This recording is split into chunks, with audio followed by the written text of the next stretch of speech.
Outlet Liquor is your place to buy a case. Stock up and save when you shop the lowest prices available every day at Outlet Liquor. You never have to wait for a sale. The more you buy, the more you save. Only at Outlet Liquor. What's your outlet? Folks, welcome back to Trainwreck. Tonight it is January 8th, and your Bills are the four-time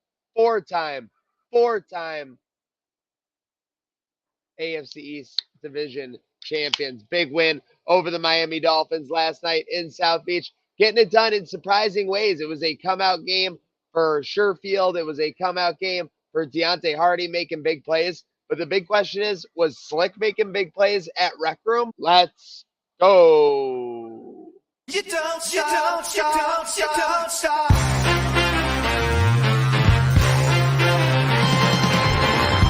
Follow me into the great unknown, where pink flamingos grow. Diet soda flows, and what you take magically regenerates. On supermarket shelves, the ovens clean themselves. You don't pay the tab till the last drop. So we all ride for nothing, 'cause this train never stops.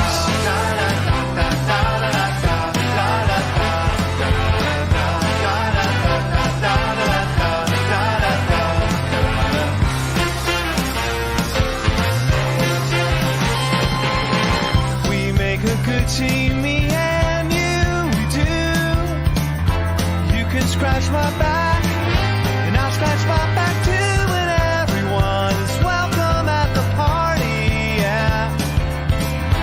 People, more is more.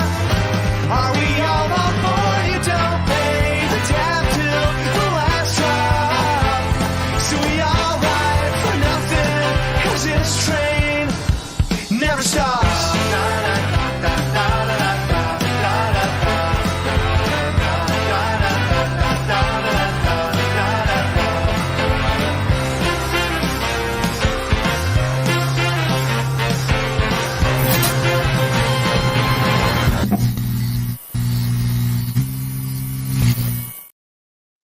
Alrighty, folks, welcome back. Trainwreck tonight, 324, sponsored by Outlet Liquor. Your place to buy a case anytime in 2024 and anytime when the Buffalo Bills are AFC champs, AFC East champs. Slick, what a night, what a weekend for that Bills Picasso's playoff push that finally came to fruition after a crazy month. I can't believe I'm saying it, but here we are, four-time back-to-back AFC East champs, and it feels damn good. I saw a lot of Dolphins fans talking sweet on the timeline yesterday.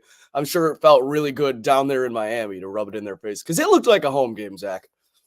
Yeah, it was absurd. I would say we definitely took the vibe out, and like you said, the ability or the look in Miami's fans' faces when they were done with, what had happened, with what had transpired with this downfall of them in the division. Unfortunately, yeah, it was quite a look on their face, Slick, but we'll get into it. Just talk to me real quick. I mean, we started this Picasso's playoff push about a month and a half ago. It was 14% just to make the playoffs. I think the division was looking at 1, 2, 3, 4, 5% at most. Was there ever really, of course there were close games. The Chargers, they were trailing late. The Patriots, things were a little sloppy. The Chiefs game was close at the end. But, was there ever really any doubt? I'll say this, not on my end, because although those games were close against the lesser teams, your Chargers, your Patriots, there wasn't really a point in either of those games where I felt particularly worried. Maybe a split second after the kickoff return to start the Patriots game. That's never a good way to start, but Never. The other three teams that we were facing, good competition. I was very confident going into those games, and I thought we executed, and we did it again last night, showing who thought they were the new kings of the AFC East. Not so fast. Daddy's back. Not so fast. Daddy's back. Couldn't have said it better. Take it from Randy Orton. Speaking of Daddy's back. Okay, so I came down to Florida, kind of conquered it. Fort Lauderdale, Bills Mafia did their thing, Elbow Room and beyond. It was an awesome weekend, all kinds of red, white, and blue. Talk to me last night. The block party was back at Rec Room for the first time in a little bit. Crazy to come back in January, but it was all on the line. What were the vibes there pregame? Block party was back, but I'll tell you, man, everyone is fired up. Usually we don't get a crowd coming in there till like 10 minutes before kickoff. We had half an hour to go, and we were pretty packed up in Rec Room already, and that was flooding out into outside as well. Crappy weather, but the Mafia always shows out, and Chippewa is just the best place to get a game day feel for an away Bills game if you're still in the 716. And we had a party last night. We had a great atmosphere. The drinks were flowing. Mac was serving our table. Things were good at the Rec Room. Gotta love Mac. Gotta love the Rec Room. Obviously, always a good time there. So we got in. Now, I'll be honest. I did make a logistical mistake. I played it a little too casual with the pregame and the tailgate. But what happened, Slick, was got so caught up in that Tennessee-Jacksonville game, so much at stake there. I mean, what do we really value more? Showing up to the tailgate 4.5 hours early, or playing it a little closer to the chest, seeing that securing of the playoff spot, and then going. So I got a little lost in the sauce there, I'll admit. But we get there. It was an awesome time. We did stop by the fans of Buffalo a lot, which is always fun. So kudos and credit to them. It was a mob scene there. But obviously, then we went on to the game day Buffalo tailgate with John, with Buffalo Food Slot. Bills Bay was there as well. And when I tell you that it was head on a swivel at this tailgate, it's like there were times where cars were coming by and you literally had to clear the streets because like the area where everyone was, it was like kids during like playing out like sports out in the street. When a car would come up, everyone out, like, and everyone to the side. And people were getting nipped. And every time someone was coming in late and they had to make everyone move, the DJ was having us boo him. It was pretty funny. I give him credit. Wow, you head on a swivel at the game day tailgates, usually pretty loose meaning, but that sounds like usually John has the t-shirt cannon, but right, no, right. Today it was because, or last night it was because of the cars. Again, neither would feel just the way the lots are put together. Sorry, what was that? I said not a fault of anyone. It's just the way the lots are put together. But yeah, head on a swivel. It was a good way. It was like smelling salts before the games. Like it was a good thing. Yeah, it gets you in the zone. It gets you locked in for sometimes you get a little carried away at the tailgate and the beer goggles go on for the first half of the game when you're in the stadium. But that'll get you locked in real quick. The threat of getting hit by a motor vehicle. So you'll be. I got a story. So John is I guess dealing with a potential sinus infection potentially. So the Miami DJ last night challenged him to chug a dizzy bat, and as is dizzy bat tradition, you chug the amount of seconds it takes you to chug, you then spin on the dizzy bat for, and then you swing. John went 22 seconds on the chug. So there were some sketchy looks. So then he had to do 22 seconds of spinning in front of this Miami crowd. But let me tell you, he came out of that and walloped the can. No. So he absolutely, on the first try, walloped the can. Dinger? So yeah, absolute dinger. See ya. Barry Bonds, Lil Wayne in the house. Yeah, we'll have that video on Tailgate Talk and everything. But yeah, we're going to listen, I love John. I wouldn't slander him. The 22 seconds was not a great look. Once you got past like 10, 15, there were some worrisome looks in the crowd, but my man vindicated it. My man got it done, and it was good to see. I didn't doubt John at all, but 22 seconds is a rough take for anybody on the dizzy bat, for fuck's sake. Any mortal, of course. If there's one person I think hit a dinger, it's probably John. So love to see him hit the dinger there. Speaking of mortals, how was the crew at Rec Room? I know we were packing in quite a bunch.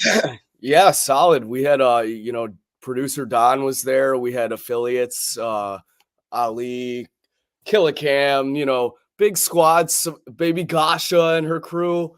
Baby Gosha, let's go. Love to see the affiliates, love to see the people showing out. I mean, that's a big part of what we're doing. So kudos to them. Showing up in a big game, big spot. Great crew. Definitely Mafia in the city area showed out on Chippewa. Well worth it. Always a great time there. Hopefully we can get a watch party going there for a playoff game once we get past Pittsburgh. Yeah, absolutely. And we'll be talking Pittsburgh and that much more later here in Trainwreck tonight. 324 brought to you by Outlet Liquor. But let's talk. It's like we get into the game. Crazy start for the Bills offense because it just felt like they were continuously moving the ball.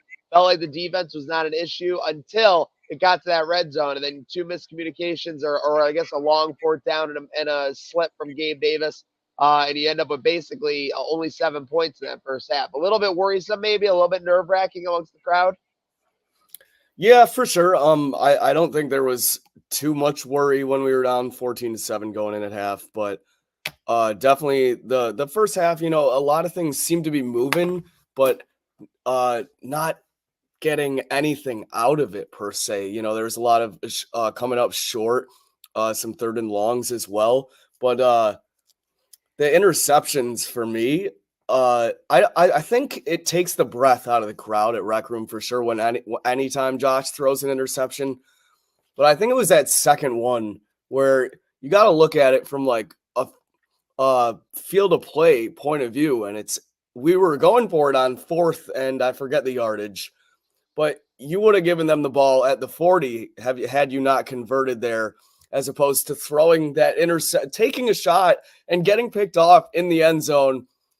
And then he runs it back a little bit. I thought it was just going to be a touchback there, but they put him at, I believe, the 6 was the spot. Yeah. I don't know how he got out there, but that ended up working out for us a little bit. But there's been a couple arm punts from Allen this year. That's what people always say. If it's on 3rd and long, 4th and long, I mean, what's really, is it really much worse to just throw a 40-yard pick down? But that's what we learned to deal with as Bills fans. And I look at Josh Allen. It's basically Josh Allen, and the reaction at Rec Room is perfect, right? Because anyone else makes a mistake, James Cook fumbles, Gabe Davis drop, you're pissed. Josh Allen making a mistake is like essentially when your iPhone like freezes or when it's not working. Because you're pissed. Yeah, you're upset. Yeah, you're frustrated. But you're just gonna restart it and you're gonna send your iPhone back out there right away because you're a believer and that it's gonna get it done. So you're gonna throw it on a charger and hope for the best. Now, wind out of the sails. I gotta imagine that play to end the half was a little bit of a demoralizer. I know it was in the stadium for our Bills contingent. Yeah, I mean, absolutely. Ty Johnson. It was iffy. I look at the replay. I just want to get this on record. You don't put blame on anything, but if you break down the play in slow motion, the throw was just a smidge behind Ty Johnson, and that caused a little bit of an issue. So we'll see ultimately what happens. There was definitely some placement issues from Allen last night as well. A couple overthrows, but I mean, you would have had Stephon and I believe it was the first half 90-yard bomb, basically overthrew him on that. There was a few issues with the accuracy, but Josh found a way to get it done. That, like I said, that's what we deal with as fans of Josh Allen. You take one, you get one. Outlet Liquor is your place to buy a case. Stock up and save when you shop the lowest prices available every day at Outlet Liquor. You never have to wait for a sale. The more you buy, the more you save. Only at Outlet Liquor. What's your outlet? Alrighty, folks. Welcome back here on Trainwreck tonight. 324 AFC East Champs edition. Slick, obviously, a big part of it was the Bills able to get it done in the second half. Down 7. They kind of go with a push there in the third quarter, despite some ball movement. Another Josh Allen turnover on the fumble, but ultimately they get it done. Yeah, a tush push, if you will, Maniac. Brotherly shove my ass. And I saw some Dolphins fan going on a rant about how the NFL should ban the tush push after last night's performance. Shut up. Cry about it. But yeah, it stepped up second half. I think for me, it was the special teams and obviously the defense with that turnover sealing the game in the second half. But special teams played great, man. I saw the McDermott post-game speech, and it was like all 3 sides of the football game executed today, special teams, defense, and offense. I thought that was very well said. Obviously, the highlight being that Hardy 96-yard punt return. I mean, that was just special to watch live. Very special. Great angle in our nosebleed seats in Miami. I was sitting in steerage. It's okay. I'm not too proud to beg. With that said, the one thing that is interesting to me, we do blame pie here on Trainwreck Sports when a team loses. I think that if they had lost that game, the blame pie would have had to fall a lot on Josh Allen. I think the Bills defense played well, and then it's, it made an example of by how they didn't score. Held Miami scoreless in the second half. I think that the rest of the offense executed well. Like I said, I think special teams played well. Besides that, it was all on Josh Allen. So for their ability to make it happen, And in the end, Allen did deal 30 of 38. I mean, that's like 70%, you know. But yeah, I mean, nothing to fault there. I'm glad we're not talking the blame pie today on Trainwreck tonight. No blame pie. No blame pie. It's Unless. But with that said, Bills are AFC East champs. Like, real quick before we get into the Pittsburgh specific talk, Bills their biggest own obstacle in the AFC. I think right now, yeah. I don't want to dive into this next matchup yet, but it kind of concerns me. And I think with the whole story behind last night and the way the Bills have been playing, despite finishing out the season as strong as they have, is that there's two different Bills teams that show up sometimes in the same game. Last night you saw one half of one Bills team, one Josh Allen, second half completely different, but they just find a way to win football games. If you can keep that going, then you should be able to at least, I think, make the AFC Championship game.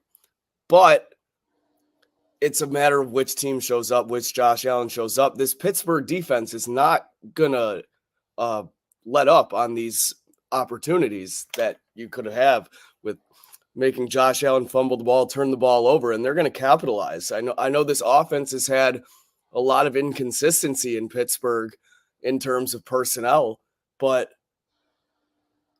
they scare me, man. I don't know. No, I think listen, you're right for them to scare you. The team that came in and beat the Bills in 2021 wasn't a massively different team. They're streaky. And let's face it, like you said, the Bills team is great at getting up for a big matchup, getting up for a big game, and being a 10-point favorite over Pittsburgh really isn't that. Obviously, respect to the Steelers. If TJ Watt plays, I mean, that defense is nothing to shake your head at or stick your nose up at.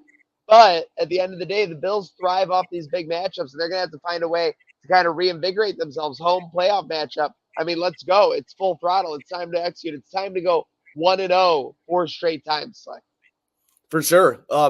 But that adds to my worry. Wild card matchup as the 2 seed against a team you should totally whoop at home on paper. But it's always been those matchups for the Bills that give us trouble. And I don't know. If I was a betting man, I think Pittsburgh's points looks real appealing to me. Okay, I was going to ask, well, then let me ask you right now before we get into the game day of it all. If I told you the Bills scored 24 points this week, would you take it? What, 10.5? No, 24 total points. Yeah, I'd take it. Okay, they should be able to keep them. You're not worried about George Pickens, not worried about anyone on that Steelers side? I don't think we give up 20 to the Steelers. Okay, I like that. Speaking of I liking that, obviously I mentioned BFS game day, John. We're down here. We will be back at it again on Sunday, Slick, and I think the tag team will be reunited after we were split up this weekend. Yeah, I mean, what the hell? Just leaves for Miami without telling me. No, I'm just kidding. We'll be back, and we'll have our 6-man tag. Magnus is coming back to town. The Magnus Skattball. The Norwegian Nightmare. Seriously, the man who believes in Buffalo women, and we believe in Magnus. Believe in game day, folks. Go get your tickets there. Awesome VIP drinking experience, awesome party experience. We will be ready to crush the Steelers and crush Pittsburgh. But Slick, let's rein it back a little bit. AFC East champs, but let's focus on tonight. For champs, it's all about getting Donnie that future, all about Sports City Pizza Pub. Yeah, every night is game night at Sports City Pizza Pub, and tonight just happens to be a really big game night. CFP National Championship. The Horns versus the Husks. I'm really excited for this matchup, Maniac. It feels like, or not the Horns, I'm sorry. The Huskies the Horns versus the Husks. I'm sorry. All right. I was like, whatever. I'm sorry. I was just watching the last game back. But Wolverines versus Huskies. Wolves, Huskies. You got the high-flying Huskies offense. I'm a little nervous about the trenches for the Huskies. I hope that Michigan isn't too overwhelming there, but I think if Michigan can't get to Penix, then I think it's going to be or Penix, however you pronounce it. it's going to be a problem for Michigan. And I think Donnie's looking good in this one. I think, yeah, and I think the point Donnie was making to me last night is although that Michigan front can get to you and get to you quick, Penix is really good at getting the ball out quick. He's got a strong arm and, for the most part, good decision making. So I'm excited. I think he's the real deal, man. He's fun to watch play. And this matchup, despite me getting it wrong the first time, very excited for, because there's a lot of elements that could make this a great game. And the college football playoff always delivers, whether it's just one semifinal and the championship, or in this case, we've had good games in both semifinals. I hope that I hope this equates to a really good national championship. Seriously, and a good time for everyone at Sports City. Wish I could be there with the crew. I'll be back in Buffalo tomorrow to start our push against the Pittsburgh Steelers. But speaking of, you mentioned you got it wrong the first time. Speaking of getting it wrong the first time, CM Punk with WWE his first time. He's back on TV tonight. What do you think we might see there? I think they just hand him a microphone and let him do the rest. It's pretty easy when you got a guy of that caliber, the best in the world. And then maybe some other guy will come out and people will sing his stupid ass song, but I digress. No, there's a reason people sing his songs. Like I know, I'm joking. I like Seth Rollins. I'm excited. I mean, obviously my eyes will be on college football and Donnie's Huskies live on the ground at Sports City, but I'm definitely going to have to DVR and watch that segment back because, those two guys are great performers and can't see where this future goes. Is it going to be Seth? Is it going to be Steve Austin? What's going to happen to the Rumble? Who knows? Seriously, who does know indeed? Folks, only you know what you can do. If you want to hang out with Donnie and Slick and root on that future, get to Sports City tonight. If you want to come party this weekend, get to Game Day Buffalo and get those tickets. Like anyone else to shout out before we sign off here? If you want to party any night, go over to George Urban Boulevard. The more you buy, the more you save. Outlet Liquor, the place to buy a case all of 2024. The place to buy a case. Folks, your Buffalo Bills are AFC East champs, Slick, and I think it's time for the fans to have a good night now. No way.